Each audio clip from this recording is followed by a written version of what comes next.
샬롬. 7월 4일 월요일 아까베로 함께 하시는 모든 성도님들을 주님의 이름으로 사랑하고 환영합니다. 오늘 함께 나누실 하나님의 말씀 히브리서 3장 7절에서 19절까지의 말씀입니다. 흔히들 우리의 인생을 두고 길에 비유하고는 합니다. 특별히 예수 그리스도의 은혜로 구원을 경험한 성도된 우리의 인생길을 두고 순례의 길이다, 우리는 순례자다 라고 표현을 하는데요. 자, 그렇다면 이 순례의 길을 걸어가는 순례자들에게 필요한 것이 있다면 무엇일까요? 그것은 먼저 이 순례자가 가는 그 목적지, 내가 어디로 가고 있는지 그 목적지를 바르게 아는 것이 먼저 필요합니다. 그래야 길을 잃지 않고 그 목적지를 향해 한 걸음씩 전진할 수 있기 때문입니다. 또 한 가지가 필요한데 그것은 이 순례의 길을 가는 동안 이 길을 나 혼자 가는 것이 아니라 이 길을 걷게 하시는 분께서 그 마지막 순간까지 나를 인도하실 것이라는 믿음, 그 믿음이 바로 순례자들에게 필요합니다. 여러분이 잘 아시는 대로 이스라엘은 이 부분에서 실패하였습니다. 430년이라는 긴 세월 동안 애굽에 종살이 해왔던 이스라엘은 하나님의 전적인 은혜로 출애굽, 즉 구원을 경험하게 됩니다. 자, 그리고 하나님께서 약속하셨던 젖과 꿀이 흐르는 땅으로 가나안, 그 땅을 향해 한 걸음씩 전진을 하게 되는데요. 자, 이 과정 중에 이스라엘이 잃어버렸던 것이 있었습니다.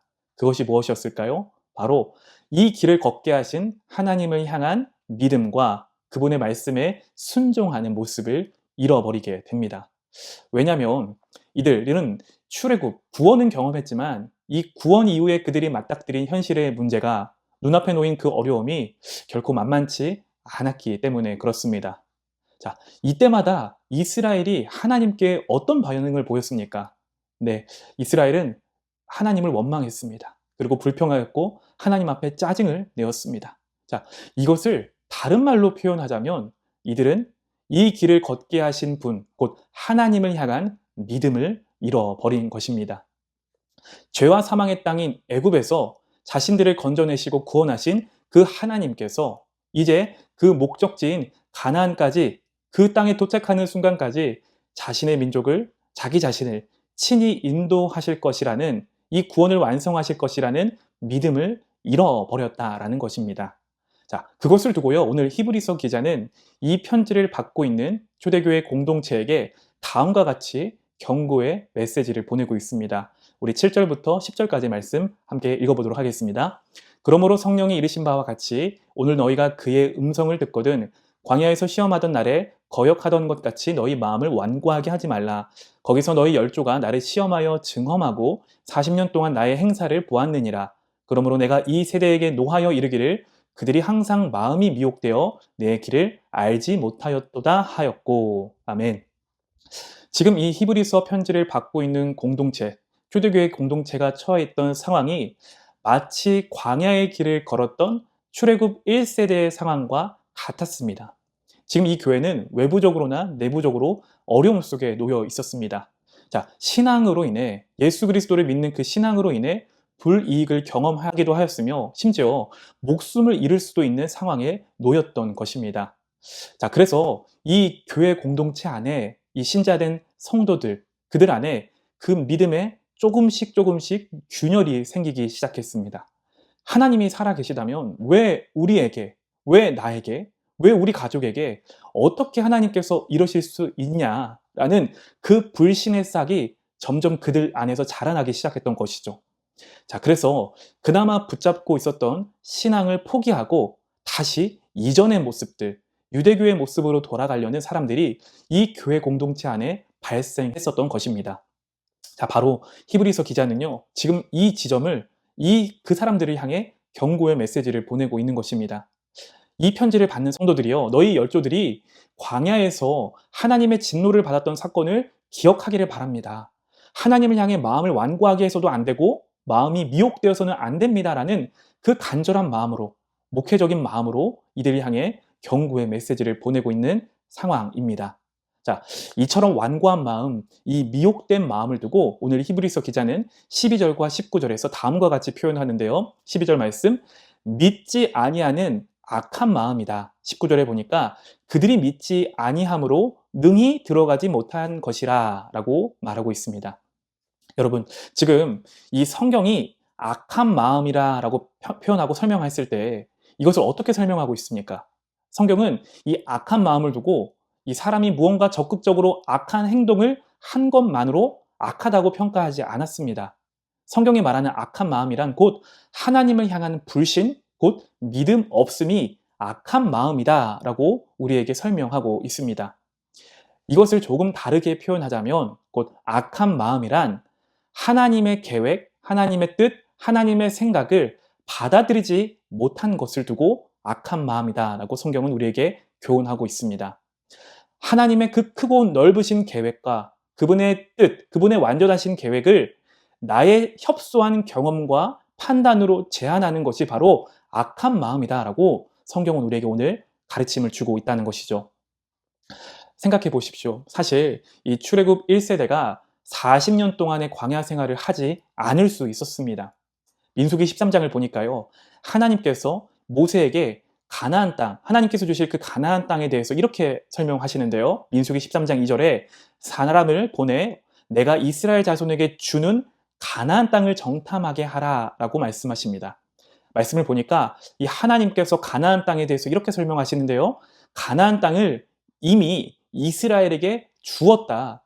그 땅, 그러니까 가나안 땅은 이미 들어가기 전부터 이스라엘의 땅이라는 것을 하나님께서 정확하게 말씀하고 계십니다. 하지만 이 하나님의 계획, 하나님의 생각을 이스라엘은 받아들이지 못합니다. 그들은 하나님의 계획에 하나님의 뜻을 믿음으로 수납하지 않습니다. 하나님께서 이미 주셨다고 선언하셨고 그 말씀하신 그 땅 앞에서 그들은 스스로를 메뚜기와 같이 여기며 하나님의 생각을 믿지 않게 됩니다. 자, 이처럼 하나님의 생각이 아닌 10명의 정탐꾼의 생각을 받아들인 이스라엘은 10하루길이면 들어갈 수 있는 그 가나안 땅을 40년이라는 시간 긴 세월 동안 광야에서 방황하게 됩니다. 오직 2명, 여호수아와 갈렙을 제외하고 말이죠. 왜냐하면 이 여호수아와 갈렙은 하나님의 생각을 받아들였기 때문입니다. 그들은 하나님의 생각에 동의하였기 때문입니다. 내가 지금 볼 때에 내 눈앞에 놓여있는 상황과 환경을 볼 때에 내가 가진 것으로 볼 때에가 그들의 판단의 근거가 아니라 하나님의 약속으로 근거해서 봤을 때에 하나님의 생각으로 봤을 때라는 관점으로 이들은 그 약속의 땅을 바라보았고 그리고 그렇게 하나님의 생각을 받아들였기 때문입니다. 자, 결국 이 출애굽 1세대는 오늘 히브리서 3장 11절에서 말하는 것처럼 하나님께서 주시는 안식에 들어가지 못하고 광야에서 죽게 되는 비극을 경험하게 됩니다. 사랑하는 성도님들, 이 말씀은 사실 우리의 일상생활에서도 동일하게 적용해 볼 수 있는 말씀입니다. 자, 광야와 같은 순례길을 우리가 걸어가다 보면은 우리 안에 하나님을 향한 수많은 의문들이 떠오를 때가 있습니다.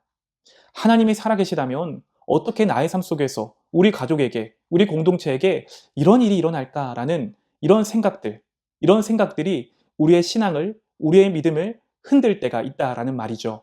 자, 지금 내가 마주한 상황이 나의 주위 사람들이 내리는 평가가 눈앞에 보이는 문제가 때로는 우리를 집어삼킬 듯이 몰려올 때가 있다라는 것이죠. 그래서 내가 이 신앙을 포기하고 이전에 편했던 시절로 돌아가고 싶고자 하는 유혹이 우리에게 몰려올 때가 있다라는 말입니다. 자, 바로 그때 성도된 우리는 무엇을 기억해야 하겠습니까? 자, 그것은 출애굽 1세대처럼 이 주어진 현실이 주위 사람들의 그 평가가 이 문제가 내 생각과 내 마음을 지배하도록 내버려 두어서는 안 된다라는 것을 우리는 기억해야 합니다. 내 생각으로는 도무지 할 수 없는 일이지만 하나님께서 약속하시고 하나님께서 가능하다라고 말씀하셨다면 하나님의 생각을 아멘으로 받아들이고 하나님의 계획에 적극적으로 동의하고 그의 생각을 믿고 따르는 것 그리고 그대로 행동하는 것이 바로 지금 히브리서를 받는 그 수신자들과 함께 이 말씀을 받고 있는 저와 여러분에게도 동일하게 주시는 하나님의 말씀임을 우리는 기억해야 합니다. 자, 마지막으로 이 히브리서 기자는요, 이 행동, 이 고백을 받아들이는 이 행동을 언제 할 것을 권면하고 있나요? 13절과 15절을 함께 볼까요? 오직 오늘이라 일컫는 동안에 매일 피차 권면하여 너희 중에 누구든지 죄의 유혹으로 완고하게 되지 않도록 하라. 15절 성경에 일렀으되 오늘 너희가 그의 음성을 듣거든 경노하시게 하던 것 같이 너희 마음을 완고하게 하지 말라. 아멘.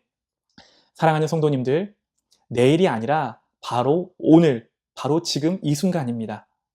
하나님의 말씀을 듣고 내가 믿음대로 살겠다라고 결심을 하는 것, 그것은 내일로 미루는 것이 아니라 바로 오늘, 바로 지금 결심하고 그렇게 행동해야 한다라는 것이죠.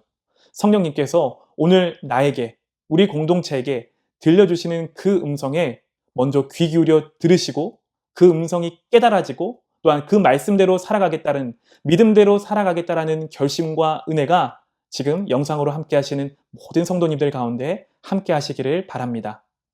더 나아가서 이제 내게 들려진 그 말씀을 가지고 내가 이제 공동체 안에서 누군가가 죄의 유혹으로 마음이 완고하게 되지 않도록 피차 서로를 권면하고 살피며 낙심하고 절망하며 믿음 없이 살아가는 영혼들을 살리는 일에 오늘 하루 여러분의 삶이 귀하게 쓰임 받기를 축복합니다. 그리하여서 이 14절에 지금 히브리서 기자가 말하는 것처럼 우리가 시작할 때 확신했던 것, 그 예수 그리스도를 끝까지 견고하게 붙잡으며 그리스도와 함께 참여하여 인생의 순례의 길을 넉넉하게 승리하시는 우리 주님 주시는 은혜가 여러분에게 오늘 하루 가득 임하시기를 우리 주 예수 그리스도의 이름으로 간절히 축복합니다. 함께 기도하겠습니다. 살아계신 하나님, 오늘 주의 말씀을 우리에게 허락하여 주시니 감사합니다. 인생의 순례길을 걸어가는 우리에게 하나님 믿음이 필요합니다. 주어진 상황과 현실에 흔들리고 낭망하고 좌절하지 않게 하여 주시고 이 길을 걷게 하시고 이 길의 끝까지 우리와 함께 하시며 우리를 인도하시는 그 예수 그리스도를 바라보며 넉넉히 승리할 수 있도록 오늘 하루 우리 가운데 함께 하여 주시고 믿음 더하여 주시옵소서. 감사드리오며 이 모든 말씀 살아계신 예수 그리스도 이름으로 간절히 기도합니다. 아멘. 오늘도 주신 말씀 붙잡고 승리하는 하루 보내시기를 바랍니다.